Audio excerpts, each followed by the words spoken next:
ప్రకాశం జిల్లా ముండ్లమూరు మండలం సింగన్నపాలెం గ్రామం వద్ద కూలీల ఆటో బోల్తా పడింది. పొలాలలో పనులకు వెళ్లి వస్తున్నటువంటి క్రమంలో ముండ్లమూరు మండలం సింగన్నపాలెం గ్రామం వద్ద ఎదురుగా వస్తున్న బైక్ ని ఢీకొట్టిన క్రమంలో 15 మంది కూలీలతో ప్రయాణిస్తున్న ఆటో బోల్తా పడిందని, దీంతో అందులో ప్రయాణిస్తున్న 8 మందికి తీవ్ర గాయాలు కాగా అందులో 4 పరిస్థితి ప్రమాదకరంగా ఉండటంతో దర్శి ప్రభుత్వ ఆసుపత్రిలో డాక్టర్ సుమన్ క్షతగాత్రులకు ప్రథమ చికిత్స చేసిన అనంతరం ఒంగోలు రిమ్స్ ఆసుపత్రికి తరలించారు.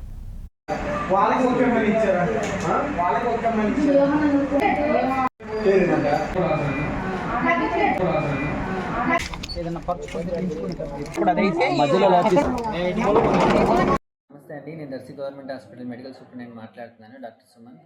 ఈరోజు సుమారు 12:30 1 గంటల సమయం మధ్యలో సింగనపాలెం 4 రోడ్ల కూడలి వద్ద ఒక ఆటో బైక్ ఢీకొని ఆటో తిరగబడడం వల్ల ఐదుగురిని మా గవర్నమెంట్ హాస్పిటల్ తీసుకొచ్చారు. అందులో 4 పరిస్థితి కొద్దిగా విషమంగా ఉంది. ఒకరికి తల గాయమైంది, ఇంకొకరికి కాలు విరిగింది, ఇంకొకరికి వెన్నుపూస దగ్గర విపరీతమైన నొప్పి ఉండడం వల్ల స్కాన్ చేయాలి, ఇంకొకరికి భుజము విరిగింది. సో ఈ 4 ప్రథమ చికిత్స